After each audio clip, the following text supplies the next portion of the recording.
Oi, tudo bem? Já começou mais um programa. Eu sou a Elga Figueiredo e vou estar com você na próxima hora trazendo muita informação e muita conversa boa. Seja bem-vindo a mais um Elga e Você. E já confere aí o programaço de hoje. A próstata é um órgão que fica abaixo da bexiga e é ela que produz a maior parte do líquido, né, que compõe o sêmen, que compõe o esperma. Ela tem uma função sexual, então. Isso. Na periferia da próstata é que fica o câncer maligno, justamente facilmente acessível pelo toque retal. Por isso que o toque retal é para você pegar aquele tumor inicial. Você tem mais de 90% de chance de cura, né, quando você trata um câncer diagnosticado precoce. Às vezes eu falo até para os prestadores de serviço, tanto os pedreiros, os meninos, né, que trabalham ali, que estão lidando com o sonho das pessoas. É um papel em branco, né, uma caixa branca. Aí a gente entra e eu você já fala, coisas acontecem assim? Exatamente. A gente já olha, eu já consigo, minha cabeça não para, assim, a ideia já vai várias ideias e aí eu já alinho com você, né? A hora que a gente pega o projeto, tanto como casa, como apartamento, a gente alinha aquilo ali e começa do zero, às vezes. E aí, gostou? Então fique ligadinho que o Elga e Você só está começando.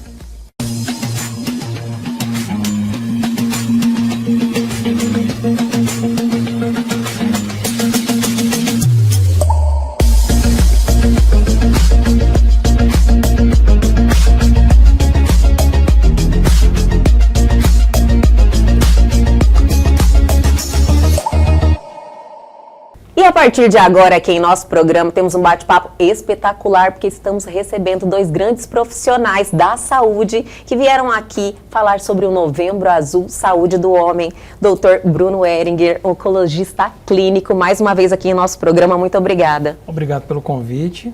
Fico muito feliz, inclusive, de trazer o nosso convidado, honroso convidado. Honroso! Olha, nós estamos muito felizes de receber o senhor aqui, Dr. Felipe Bouré, urologista, e veio pela primeira vez em um mês tão especial, então seja bem-vindo. Isso, obrigado. Pois é o nosso mês, né, mês dos urologistas. Verdade. Né? Fico muito feliz de poder vir aqui discutir, né, a saúde do homem e compartilhar conhecimento. Compartilhar muito conhecimento, né, Isso. doutor? Um conhecimento adquirido aí diariamente, que eu acredito que o senhor pode compartilhar muita informação que transforme a vida das pessoas que têm a oportunidade de acompanhar esse programa hoje. Espero que sim.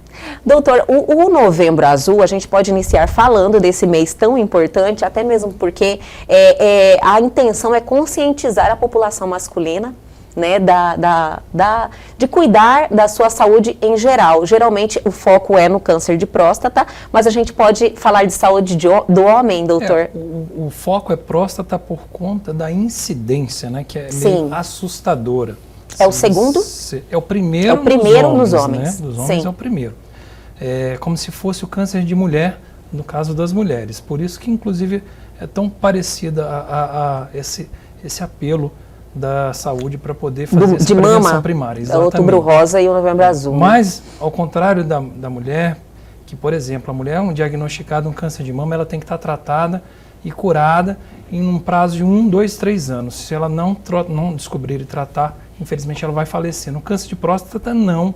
Às vezes, não. Às vezes o paciente não vai ter problema de saúde nesse inteirinho, ou às vezes vai. O câncer de próstata é um pouco mais complexo de raciocinar o tratamento. É uma doença muito heterogênea, né? E aí, por isso que o foco acaba sendo a próstata, porque é difícil, é muito incidente e difícil de tomar condutas. Sozinho, né? Por isso que existe a equipe multidisciplinar. Isso.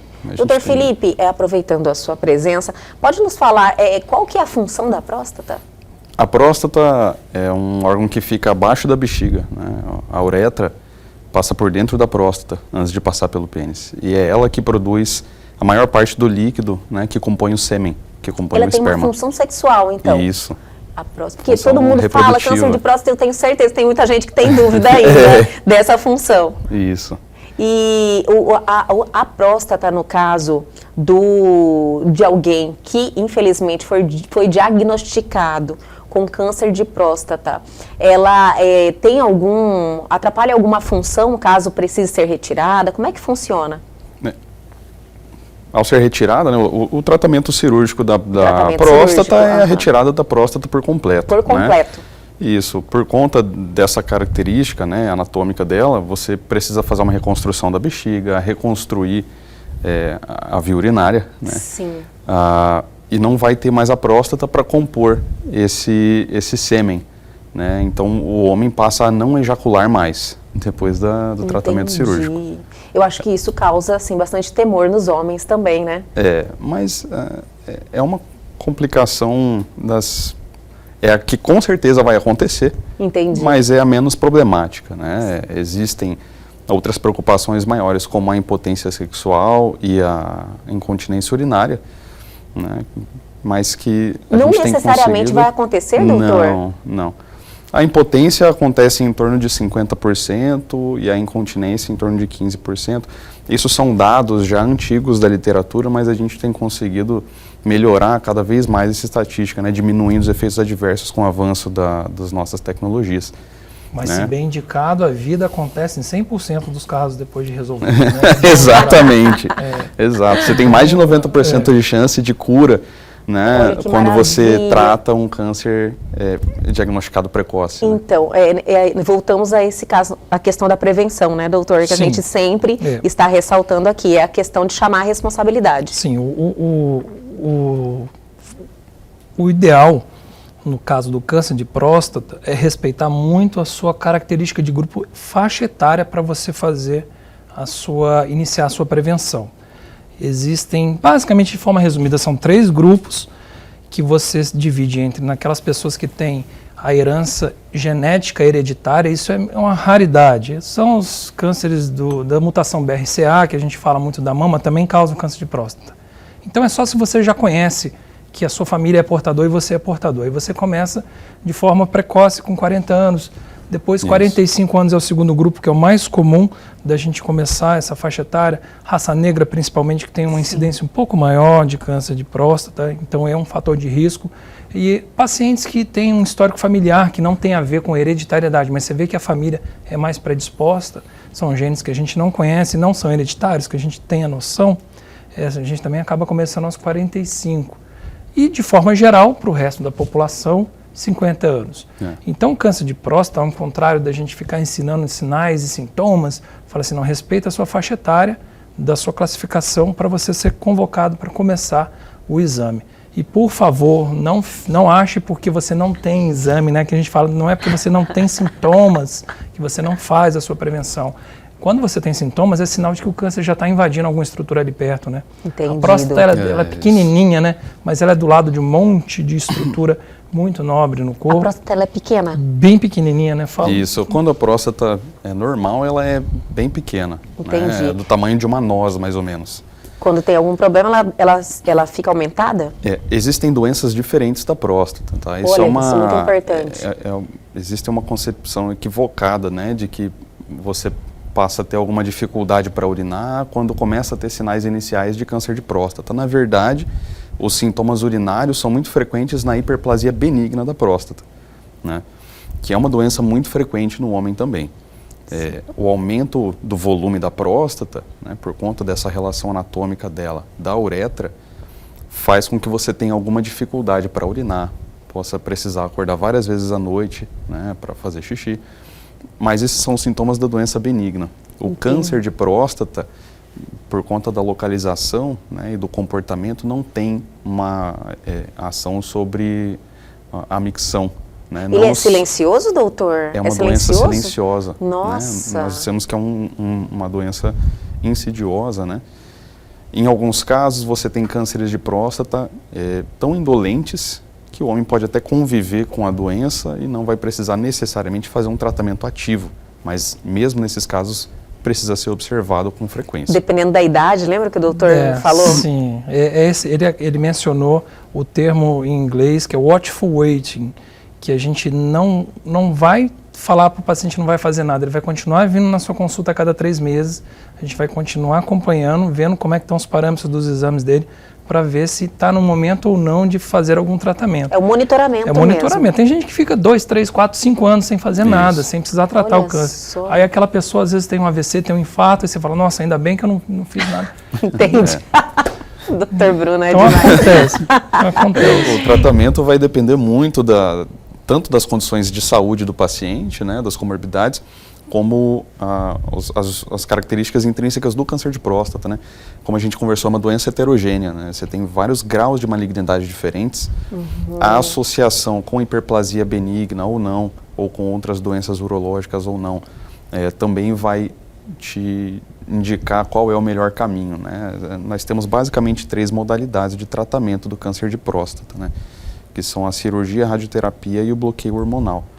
E que podem ser utilizadas de forma isolada ou em combinação, né? Dependendo do quadro do paciente. Dependendo da idade, da gravidade, do resultado da biópsia, como é que mostrou, do valor do PSA, uma série de fatores que a gente tem que botar tudo e classificar aquele paciente de acordo com a necessidade que ele precisa. Isso. Agora, uma coisa interessante que ele falou, que é muito importante a gente tentar mostrar quem está assistindo em casa, visualizar a situação da próstata. A próstata do tamanho de uma ameixa, né? Por dentro da próstata que passa a uretra, ou seja, a urina, né? Então, por dentro da próstata que passa a urina. Só que na periferia da próstata é que fica o câncer maligno, justamente facilmente acessível pelo toque retal. Por isso que o toque retal é para você pegar aquele tumor inicial. Entendi, né? Não é pelos sintomas urinários, né? É pelo toque retal. Por isso que é a história da convocação da idade, e a pessoa que tiver essa noção de anatomia consegue explicar, né? E a pessoa entender também com maior clareza. Exatamente. E também caímos naquela mesma colocação do doutor na entrevista passada, no ano passado, que o doutor falou da sexualização do exame de toque, né, doutor? No ano passado, a gente teve a presença do Dr. Boré Pai. Sim! Urologista Pai. O Dr. Boré Pai, com certeza. Exatamente. Inclusive veio aqui e compartilhou seu conhecimento perfeitamente, e precisa retornar também, né, doutor? Precisa, mas agora nós temos o Dr. Felipe. Faz o convite também, né? Estende o nosso convite ao seu pai. Desde março deste ano, nós contamos com o Dr. Felipe na urologia aqui em Cuiabá. Desde março. O doutor Felipe, agora, doutor Felipe, eu vou perguntar, está vindo de onde? De doutor? São Paulo. De São Paulo? Isso. Olha, só morava lá e decidiu voltar para Cuiabá ou vir morar para cá? Eu sou cuiabano. É cuiabano? Olha que maravilha! Eu fiz minha formação lá, né? O treinamento em cirurgia robótica também, né? E voltei para cá agora para... Especialista em cirurgia robótica? Isso. E agora é o que está movimentando o mercado hoje em dia, né, doutor? Não é o mercado, né? Foi uma solução, né? Todos nós homens, quando a gente é menino, a gente ouve falar do câncer de próstata, a gente fala, um negócio tão pequeno, eu vou operar quando tiver. Você tem essa história, no leigo, Sério que isso né? existe? Não existe. A gente acha porque é pequeno é fácil. Não é uma cirurgia fácil, uma cirurgia complicada, traz muito problema até o momento da robótica surgir. Então a robótica veio para resolver esse probleminha aí, que era muito grave para a gente quando tinha que operar. Eu não, né? Quando nossos pacientes tinham que operar. Sim. A robótica veio para solucionar isso aí. Foi uma facilidade, porque apesar de pequenininha, ela é dentro da pelve, lá no fundo, lá embaixo. Era difícil de visualizar, de fazer ressecção. Alguns cirurgiões brincam que a próstata é um órgão que não foi feito para ser tirado. Exatamente. Que fica escondido por conta da ali. Complexidade anatômica e dificuldade cirúrgica, né? Mas o robô veio para...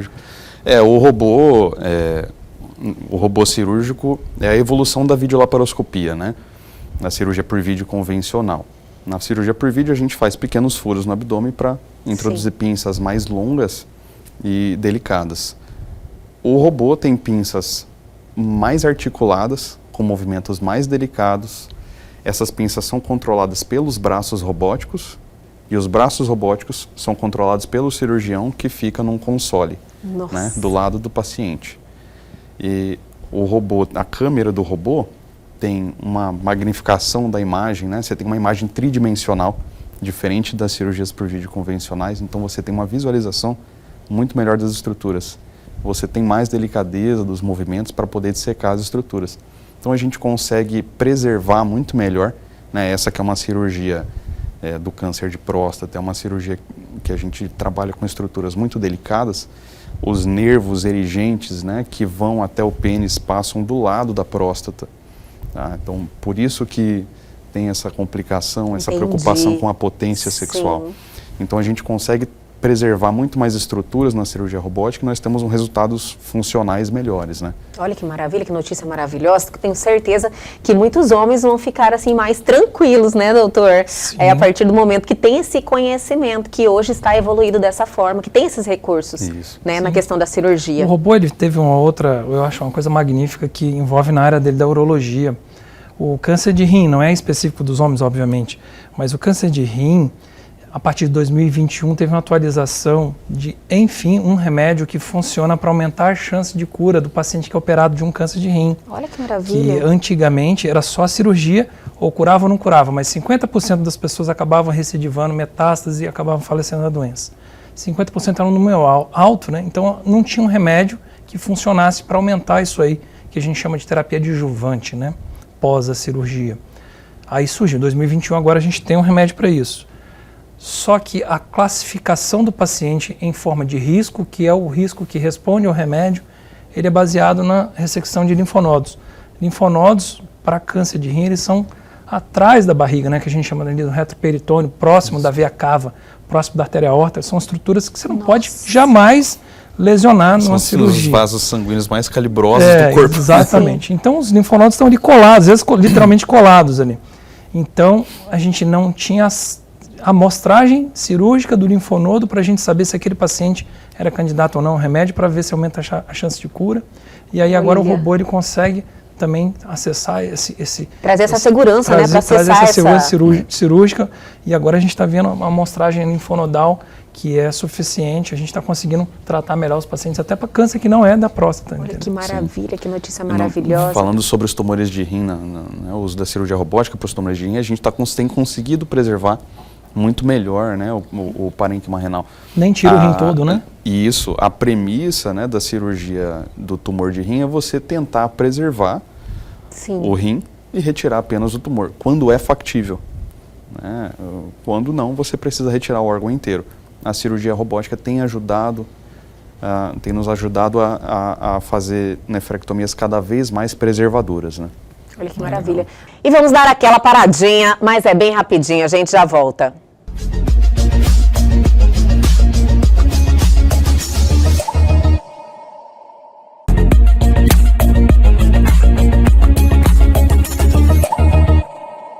Estamos de volta para o último bloco desse super bate-papo com o doutor Bruno Ehringen e o doutor Felipe Bouré.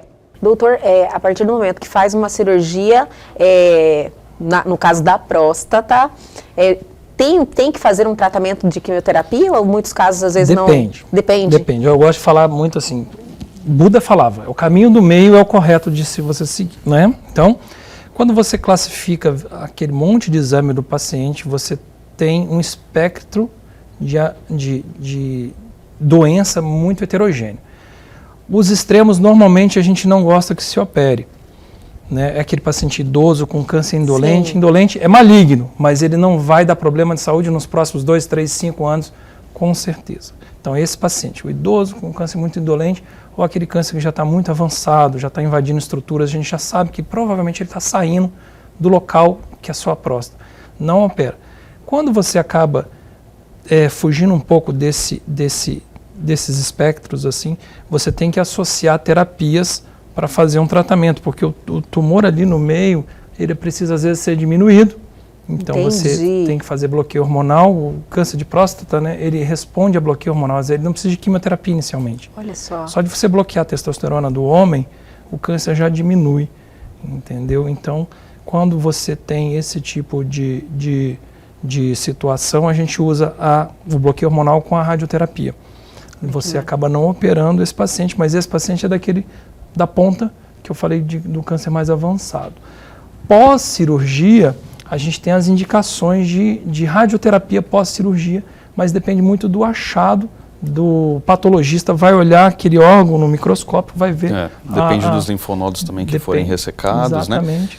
Né? A classificação antes da cirurgia é relevante também, mas depois que o paciente é operado do câncer de próstata, é preciso fazer um acompanhamento regular. Entendi. Né? Um acompanhamento que deve ser feito por no mínimo 5 anos. Dentro desse período, algumas alterações podem indicar que o paciente possa precisar de radioterapia e quem sabe bloqueio com hormonal. Bloqueio hormonal, dependendo do achado.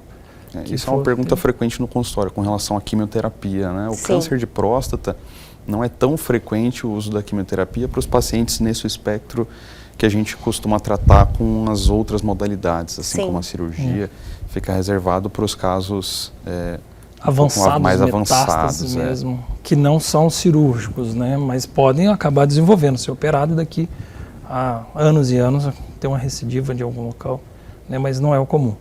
Doutor, e no caso do diagnóstico? Como estamos hoje? Os homens, eles estão assumindo mais essa responsabilidade, quebrando esse preconceito? Tem uma coisa muito moderna hoje, né? Que é chamada agora PSA e toque retal. Sim. Doutor, eu adorei, é muito moderna. Vamos.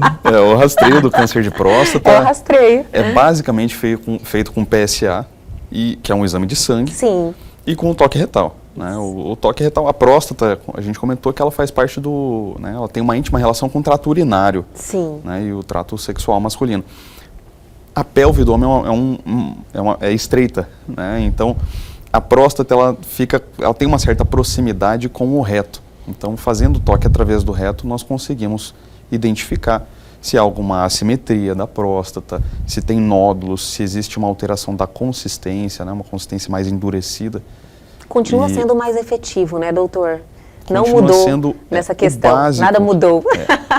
O básico bem feito sempre vai resolver metade do problema. É porque as pessoas ficam naquela expectativa de surgir algum exame Sim. que vai Você fala substituir. que na oncologia, a medicina, a tecnologia vem trazendo Então, novidades, né? É exatamente isso. A tecnologia, no caso da próstata, é igual você querer reinventar a roda. Você não vai conseguir sair do toque retal. Você tem um exame direto de um órgão muito escondido. Sim. Você vai justamente no local onde surge a neoplasia maligna. Então não tem como. Aquilo ali é fundamental. É o mais efetivo mesmo. É o mais efetivo, é o mais rápido e o mais eficaz, assim, o que tem de trabalho científico para comprovar que essa dupla do exame do PSA antes e depois do toque retal, isso é uma sensibilidade muito alta para você pegar câncer de forma bem precoce e fácil de curar. A gente vê estudos, né, que vão saindo a cada ano. O toque continua fazendo parte vão surgindo novas ferramentas. Hoje a gente tem a ressonância multiparamétrica da próstata. Já temos uma nova forma de fazer biópsia de próstata, né? Sim. Além da biópsia transretal, que é feita há décadas aí. Hoje nós temos a biópsia transperineal, biópsia com fusão de imagem. Então tem muita tecnologia envolvida no diagnóstico do câncer de próstata hoje. Mas todas essas etapas vêm depois do PSA e do toque, que fazem parte ainda do básico. Entendi. E efetivo. Doutor, na questão da prevenção, o senhor acredita que os homens estão assumindo essa responsabilidade? Acredito que sim. Tem bastante, assim, apesar de ainda haver alguma resistência por parte de alguns homens, vários homens já procuram espontaneamente. Os mais novos estão, assim, mudando esse paradigma? Sim. E os mais velhos, eles continuam um pouco mais resistentes, né? É bem assim, né, doutor? Normalmente os mais velhos são um pouco mais resistentes. Mas a gente está conseguindo tirar esse mito da sexualização de um exame físico de dentro da cabeça dos homens. E a gente está, inclusive, agora conscientizando que se eles não fazem o autocuidado, não cuidam da sua própria saúde, eles que vão abandonar o convívio familiar, doentes depois. É verdade. Entendeu? Então, isso aí está modificando. A gente ganhou tanto, e aí depois vem um programa famoso de comédia, me bota um ator que antigamente era sério para fazer uma piada de super mau gosto a respeito dessa história do toque retal na prevenção do câncer de próstata. Assim, eu fiquei assim um pouco... Não fiquei decepcionado, porque você não espera nada de diferente do tipo de piada. Mas, enfim, botar um ator sério para fazer aquilo que ele fez e ele topar, né, isso aí realmente... Complicado, né? Eu acho que vai de encontro a todo um trabalho que vem sendo construído já há muitos anos, né? Uma campanha como essa do Novembro Azul, que todo ano estamos aqui, aliás, o ano inteiro, né, doutor? Durante o ano inteiro nós estamos aqui reforçando, trazendo conhecimento, informação para que as pessoas não, infelizmente, né, sexualizem um exame tão importante. Aí vem um programa de televisão para fazer isso. Para fazer isso, né? Um trabalho que a gente tem para tentar orientar, né? Eu acho que esse tipo de piada que sempre é feito né, em rodas de amigos é um tipo E de o pior coisa que tem efeito, né, doutor? Os homens geralmente tem um eles se efeito fecham, negativo, exato. Tem um assim, efeito com toda certeza. Na questão da prevenção, falando no caso dos homens que eles têm cuidado mais da saúde, tabagismo, alcoolismo, se alimentando melhor e fazendo atividade física, doutor? Olha, como estamos nesse ano aqui de 2023? Se eu falar que sim, as mulheres que estão nos assistindo vão perguntar, me dá o nome e o telefone, que eu quero esse aí. Geralmente o homem ele é mais descuidado com essa parte, né? As mulheres são mais descuidado. Aí a mulher acaba levando aos trancos e barrancos. Mas a gente está mudando isso, está conseguindo sim mudar. A própria expectativa de vida do todo ser humano está aumentando. Sim, com certeza. Então os homens estão vendo que eles estavam também. E os homens estavam ficando para trás. Isso. Aí eles pensam, poxa, vamos começar a ter um pouco mais de cuidado e aí está melhorando. Falando de saúde do homem em geral, não só da próstata, como estamos? Tem algo também que a gente precisa ressaltar, que os homens precisam ter essa atenção? Sobre os sintomas urinários que a gente já tinha comentado, né? Sim. É muito frequente nos homens de meia idade, a partir dos 45 anos. Acontece frequentemente? Acontece com frequência. Esse aumento benigno da próstata é uma doença muito frequente, muito comum. E é uma patologia em que temos tido também vários avanços tecnológicos, né? Hoje temos várias formas diferentes de tratar a hiperplasia benigna da próstata. Olha só. A cirurgia robótica é muito utilizada, né, nas doenças oncológicas, mas não é de uso exclusivo, tá, dessas patologias. Nós conseguimos tratar também alguns casos de próstata aumentada por cirurgia robótica, né, algumas técnicas com o uso de laser endoscópico, então tem tido bastante avanço. Fala benigno, mas a pessoa acha que, quem está ouvindo isso e nunca viu, acha que é algo que não traz impacto em qualidade de vida, mas traz um impacto imenso na qualidade de vida do homem. Não só na qualidade de vida, prostada benigna, né? Mas tem várias complicações. Com potencial morte, grave. E de morte. E atinge um número importante de homens? Não, só todo mundo. Só todo mundo? Todo homem, em algum momento da sua vida, vai apresentar algum sintoma urinário decorrente de hiperplasia benigna da próstata. Olha só. Tá? É uma doença muito frequente. Então, quando a gente fala de câncer de próstata, 1 em cada 9 homens vai ter o diagnóstico em algum momento da vida. A hiperplasia benigna é ainda mais frequente. Tá? E tem algum sinal de alerta, doutor, da hiperplasia? São esses sintomas. São a dificuldade para de urinar, né? Precisar ir ao banheiro várias vezes, ter que fazer esforço para urinar, né? Sentir que não esvazia a bexiga adequadamente, são sintomas de que o homem já fica assombrado, né? Falando, nossa, dependendo da idade e do seu histórico também, tanto familiar, né? Ou como seu estilo de vida também, né? Que é o que manda muito o nosso estilo de vida. Ele com certeza vai ficar perturbado acreditando que está com algum problema oncológico, né? No caso da próstata. O câncer, às vezes, existe sim já nesse homem. Se ele estiver na faixa dos 80, 90, com certeza ele já existe. Mas não quer dizer que ele vai te dar um problema de saúde. A próstata é diferente dos outros órgãos, né? Nesse quesito. Por isso que quem tem que avaliar se é perigoso ou não é a gente, fazendo a prevenção primária na época correta. Doutor, ele falou em uma outra participação que, dependendo da idade, ele vai ter uma probabilidade muito grande de desenvolver o câncer, Sim, né? A história que ele falou do número 1 para 9, assim, eu não gosto muito de números, porque se você fizer autópsia em todos os homens de 90 anos, vai ter em 100% deles. Vai ter o câncer maligno lá. Então, o 1 para 9 não é tanto assim se todo mundo chegar aos 80 anos, né? Que a nossa expectativa de vida é muito maior, muito pior do que isso. Sim. Né? Não quer dizer que todo tumor desse vai te dar um problema de saúde, câncer maligno desse vai te dar um problema de saúde. Mas com certeza, se você não souber e for um dos perigosos, maligno, todos falam perigoso como se não fosse maligno, mas é maligno, mas mais veloz na progressão, você vai sim ter um problema de saúde, que é o que acaba tendo esses índices de mortalidade muito catastróficos em países que não aderem à prevenção conforme a faixa etária. E a campanha, então, do Novembro Azul, poderíamos dizer, deixando uma mensagem final nessa entrevista, que ela vem dando resultados, os homens vêm ganhando essa consciência? Vem, nos últimos 10 anos... Nos últimos 10 anos teve uma mudança significativa, doutor? Sim, teve uma mudança significativa. A gente percebe que a cada ano, né, pelo menos a cada triênio, assim, tem aumentado um pouco o número de novos casos por ano de câncer de próstata. Isso não necessariamente é um número ruim, por conta dessa questão dos tumores indolentes, né, dos tumores que são passíveis de vigilância. Tá?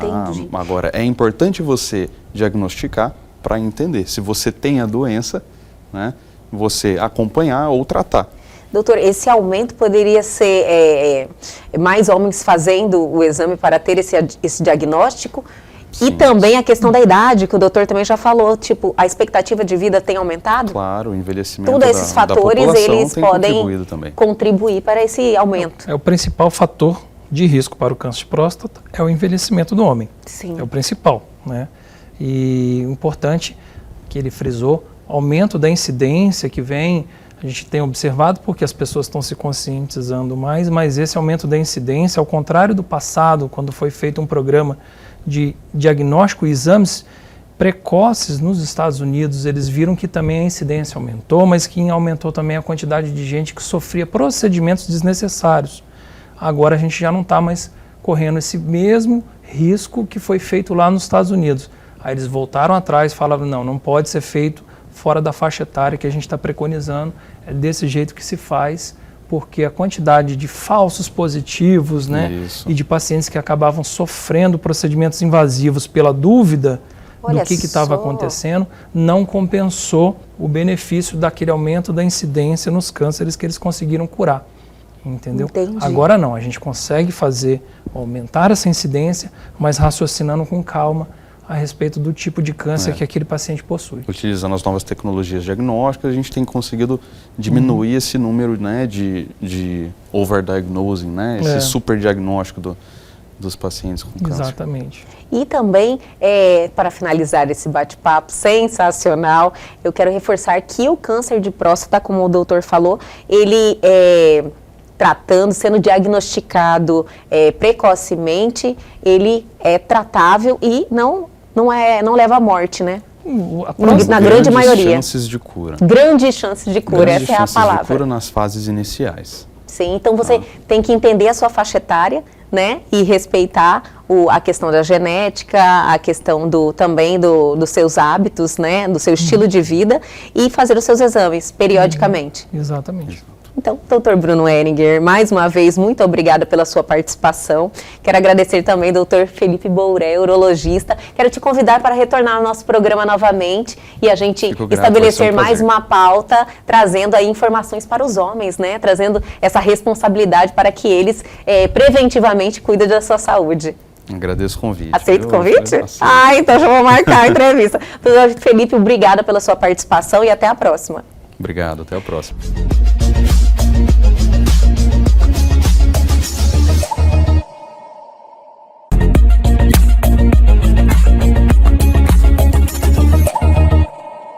E a partir de agora, aqui em nosso programa, temos um bate-papo espetacular. Estamos recebendo aqui Lilian Lucatelli, que é designer de interiores. Então, o bate-papo é sensacional.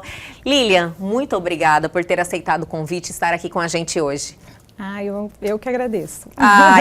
Lili para os íntimos, né? Ela é minha amiga, eu já falei Lili, é algo que acontece naturalmente. Exatamente. Lilian, você é designer de interiores, eu acompanhei a sua história e eu consegui ver como quando você escolheu essa profissão, como tudo na sua vida mudou, você se encontrou, você realmente é apaixonada pelo que você faz, né? Muito, muito, muito. E muito realizado, porque a gente, além da profissão, né, eu me encontrar na profissão, a gente é tipo um idealizador de sonhos, entendeu? Porque a hora que a gente entra na casa do cliente para idealizar aquele projeto, a gente fala...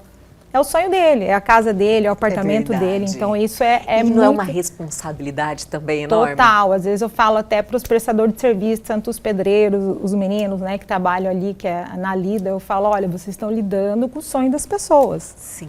Você está entendendo? Então isso é muito complicado, porque todo mundo, né, idealizou aquilo ali e sonhou com aquele projeto, né, com cada detalhe, né? detalhe. Porque eu acho que quando a pessoa decide buscar um profissional, um designer de interiores, ela realmente quer que aquilo se materialize como ela sonhou, né? Ela tem realmente uma grande expectativa, era isso, a expectativa de resultado, né? Exatamente, porque às vezes quando ela contrata, a gente faz o briefing, né? Que a gente alinha ali com o cliente o que ele quer, qual que é a... Você faz uma visita em loco?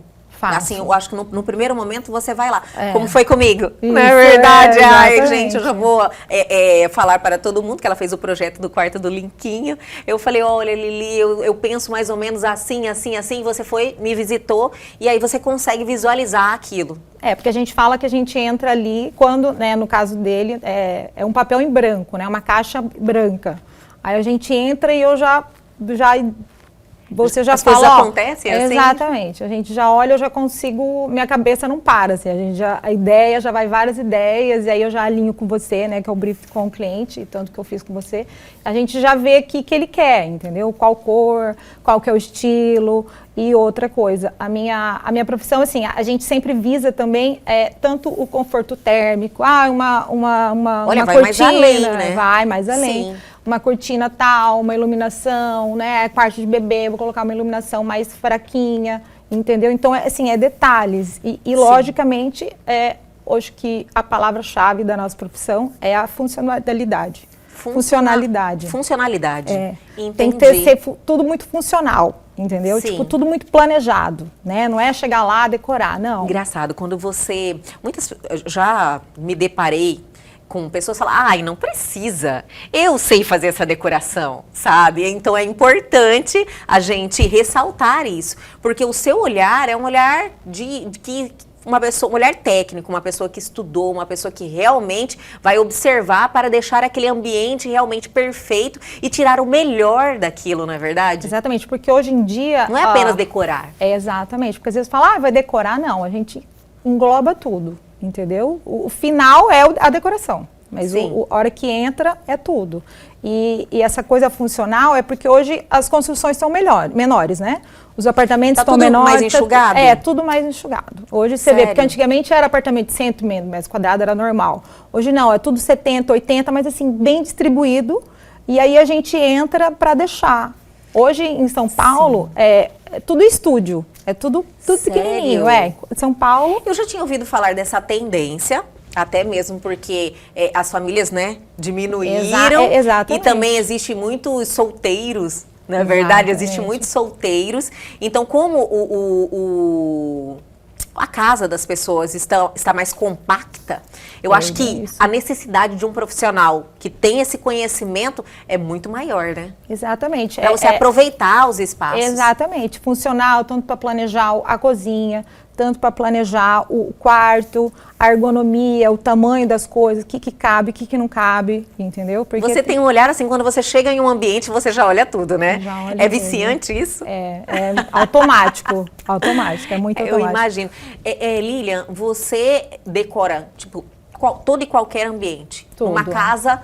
Todos os cômodos? Todos os cômodos, assim, porque aí a hora que a gente pega o projeto, tanto como casa, como apartamento, a gente alinha aquilo ali e começa do zero, às vezes, é o que eu falo, já peguei casa em condomínio fechado, que eu pegava o projeto e comecei do zero. Do paisagismo. Tava construindo lá porque aí pega exatamente, pega o arquitetônico, né? Sim. E aí eu entrei. E aí eu peço o paisagismo, a fachada, a cor da fachada, o revestimento da fachada, a cor do piso da casa inteira, o tipo de móveis que ela vai usar, que ela vai colocar, o planejado da cozinha, tudo. Nossa Senhora! Olha, a iluminação. Hoje, iluminação... Engraçado, né? Eu não sei, lógico, você vai poder nos dizer isso, porque é a sua profissão, mas hoje eu vejo iluminações assim, que muda totalmente um ambiente. Muda. É a própria decoração, né? Exatamente. E antes eu não via tanto assim, esse investimento, diríamos assim, em iluminação. Investimento em iluminação e hoje em dia também, assim, tem gente que acha que é só colocar um lustre e um monte de ponto. Não. E são os leigos, né? Exato. Não, eu sei fazer. Exato. Vai lá e compra aí você fala, nossa, minha sala tá muito iluminada, mas aí é que eu falo, quando, né, tem que dosar, é porque eu falo, a gente estudou para dosar essa questão que é o projeto luminotécnico, né? E essa questão também de antigamente a gente não escutava tanto a pessoa falar, olha, porque tem clientes que falam para mim, eu só quero deixar minha casa com cara de decorada. É isso? Eu falei, eu só quero deixar a minha casa com cara de decorado. Porque às vezes eu não faço... É uma maquiagem? É, exato. Tipo Entendi. um retrofit, assim. Às vezes eu não pego o projeto, mas às vezes eu pego a consultoria, que a cliente entra, fala, olha, eu quero mudar, não sei. Aí eu entro, coloco só um tapete, só um papel de parede, um vaso, já muda. Sim. Então, você também aproveita bastante, né? Eu acredito que também a mudança da posição, aproveitando tudo que ela já tem e acrescentando mais algumas coisas, já dá uma cara totalmente nova. Já muda. Isso é tão bom fazer, né? Sim, dá uma renovada. Exato, dá uma renovada. E melhor que você chegar na casa e a casa tá arrumada, a casa tá decorada. Sim, né? Tá gostosa. Eu tive uma dúvida não, eu acho que eu vou te colocar uma situação que eu acho que acontece sempre. Confundem muito design de interiores com arquiteto. Isso deve acontecer sempre, né? A vida inteira. O tempo todo. Você é arquiteto, né? Eu sou design Qual que interior, é a né? diferença mesmo das duas profissões? É assim, hora que a diferença total, assim, é que o arquiteto, ele vem com o projeto arquitetônico, que é o estrutural. O Sim. que a gente não tá, entendeu? Uhum. E então, a hora que o Nessa arquiteto... parte vocês não trabalham. Sim, mas assim, se no meu escritório eu colocar um arquiteto lá, ele está habilitado aquilo, então ele já faz a questão estrutural e eu entro e já, entendeu? Eu consigo fazer essas duas coisas. Porque na maioria das vezes eu já pego o arquitetônico da minha mão e ali eu, né, monto o projeto em cima, né, do que tá. Então, e porque assim, as pessoas confundem porque a hora que a gente faz o projeto igual ao do arquiteto, né? Que é até o mesmo programa. Sim. Então, aí porque além da gente projetar, a gente planeja. Então, você planeja o quanto que você vai colocar aqui de piso, qual que é o piso, entendeu? Qual que é a iluminação, qual que é a cor. Então, é o que a arquiteta... É uma coisa bem bem próximo, exato, né? Exato, é o que a arquiteta de interiores faz. Mas assim, a arquiteta de interiores. Então, tem também a arquiteta que faz os interiores. Exatamente. Entendi. Só que a arquitetura, ela é mais abrangente, igual eu falei. Ela lida com a construção, com, né, mais funções, entendeu? Ela pode ir por urbanismo, não, o nosso é interiores, mas assim, a gente já pega, né, aquela estrutura e aí a gente lapida aquilo ali, entendeu? A gente vai deixando... Então, agora eu entendi o porquê da confusão, né? A gente... Porque a gente faz igual, sim, entendeu? É a mesma sim. coisa, é o mesmo projeto, tudo. Por isso que o tempo inteiro a gente fala, arquiteto, não, design arquiteta, interior. não, você é arquiteta. Não, eu sou designer de interiores. É o tempo inteiro essa confusão, não adianta. Eu trabalho com o sonho das pessoas, né, e tem Lilian? essa questão, é muito, com sonho, não adianta. Porque a chega hora que a lá, pessoa fala, comprei um apartamento, entrega a chave, eu entro e transforma. Lilian, como é que está esse mercado? Há um tempo atrás, era um segmento, não só segmento de materiais de construção, estava tudo muito aquecido esse mercado. A questão do design de interiores também seguiu essa mesma... Seguiu. Ele continua ainda bem aquecido? Bem aquecido. Assim, deu esse boom, sim, né? Porque hoje em dia você vê todo mundo Foi depois da pandemia... Não, a pandemia eu não parei. Eu trabalhei muito, igual louca, porque todo mundo estava dentro de casa. Sim. Então as clientes ligavam e falavam, eu acho que eu quero reformar, acho que até na pandemia... Não aguento mais ficar aqui, me salva! Não, na pandemia, assim, na área da construção civil e na nossa área de reforma, tudo, até faltou insumo, até, tipo... Não tinha, realmente. Tinha. E aí ela continua. Continua ainda, esse mercado continua aquecido, as pessoas continuam investindo na sua casa, né? No local. As pessoas entenderam o quanto é importante, né? Exatamente, porque assim, não é só você ir lá e decorar. Não é, porque a gente lida com, igual eu falo, o conforto térmico, o conforto da pessoa, o aconchego. Porque às vezes a pessoa, meu sonho é a cozinha, meu sonho é a sala, meu sonho é o quarto. Cada um tem um sonho. E a gente vai... vai ali. Faz isso acontecer. E faz acontecer, porque não tem coisa melhor de você chegar na casa, né, toda sua casa decorada, é o um seu lençol tempo. bacana. Sim. Porque eu falo, é investimento. Porque às vezes o cliente fala, não, muito caro. Eu falo, é investimento. Você tá Sim. entendendo? E outra, é seu sonho, é sua casa. Lilian, é uma quebra de paradigmas também? A pessoa já fala, ai, será que é necessário mesmo? Isso acontece muito, mas calma, antes de você responder, eu vou chamar o intervalo, mas é bem rapidinho, a gente já volta com mais Lilian Lucatelli.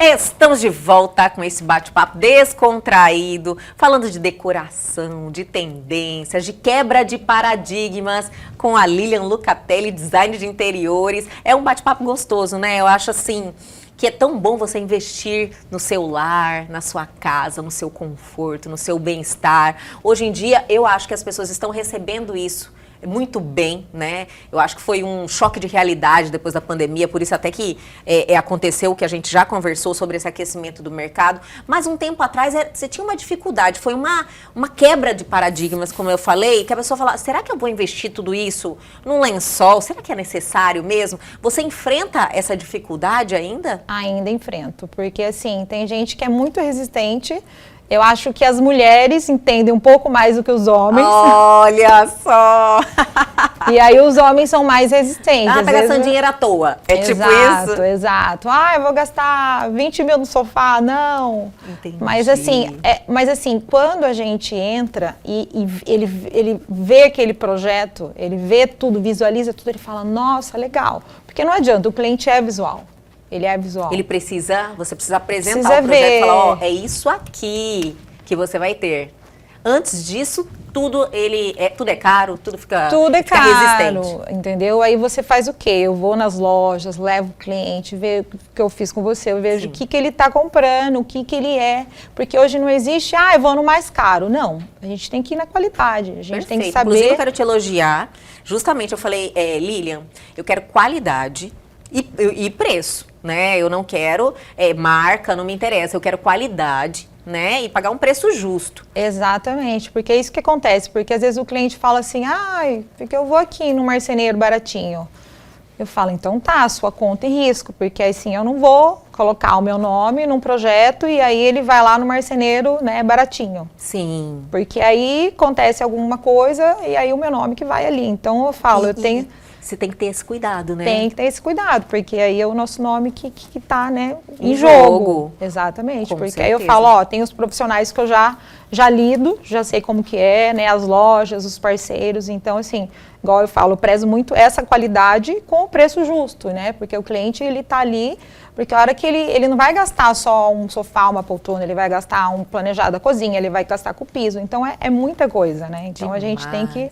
Tem que estar com o bolso preparado, né, Lilian? Mas é gostoso, o resultado é muito gostoso. Nossa, eu passei por esse processo agora com o quarto do Linquinho, era um quarto totalmente lá, sem nada, e de repente ele ganhou vida, sabe? Eu gostei muito, depois a gente vai mostrar um pouquinho do projeto, inclusive quero te convidar para você retornar no nosso programa, nós falarmos especificamente desse projeto do quarto do bebê. Claro. Eu acho que é um sonho da mãe também, né? Conseguir reproduzir algo para o filho dela, assim. Eu acho que...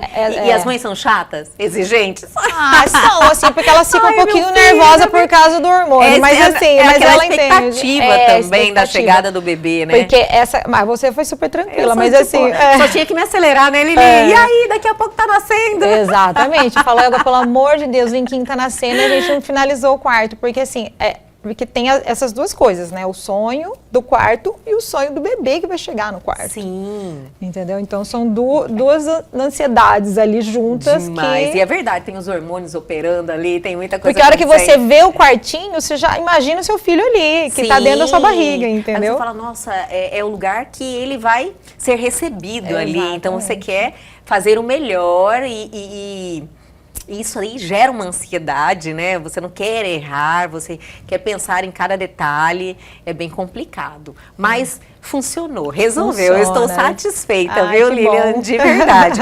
Agora vamos falar de tendências. Você viaja muito, Toda vez que a gente conversou, eu tô em São Paulo, tô numa feira, tô indo num lugar, no outro.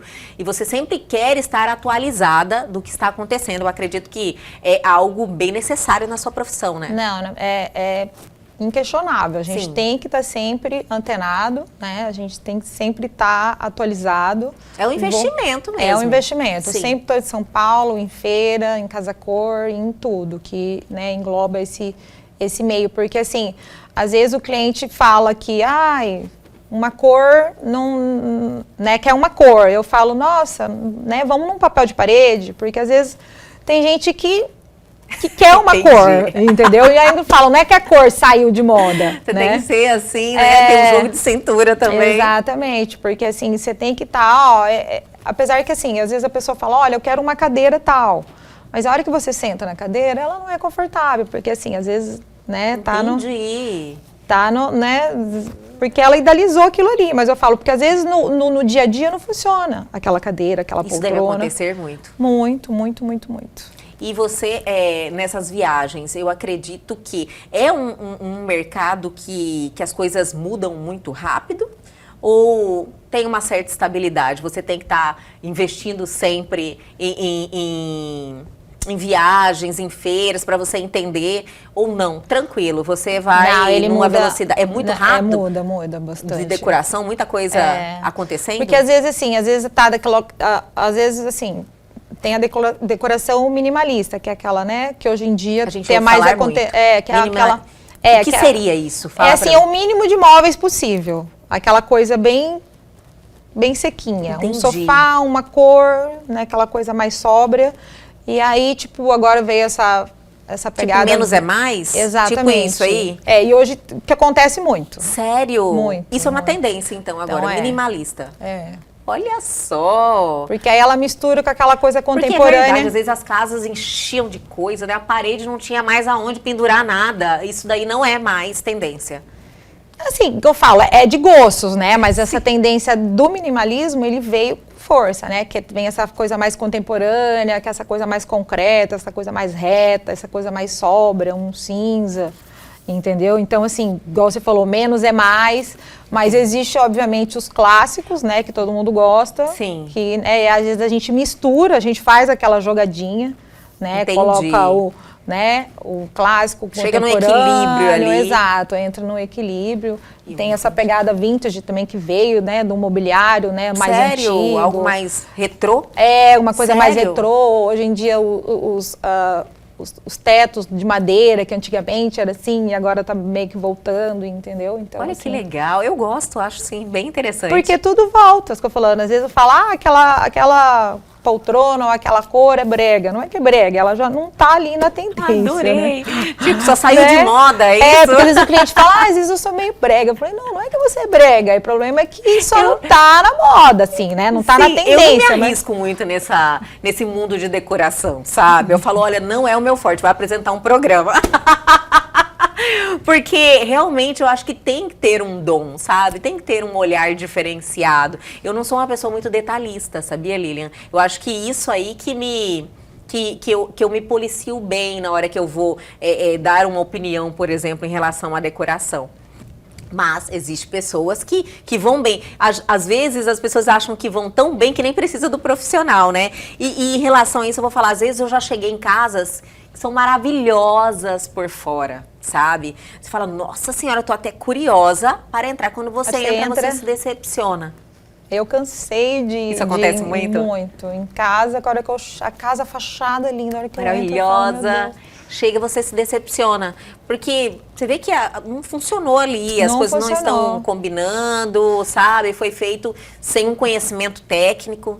Justamente as pessoas que acham que sabem fazer, sabe? Exatamente, até por causa dessa questão funcional, né? Você entra lá, a casa mal planejada, né? Mal decorada, porque não é questão, igual eu falo, todo mundo tem um feeling, todo mundo vai ter um olhar diferente. Então a gente está ali. Hoje em dia tem muito em casas, né, de condomínio, os espaços gourmets.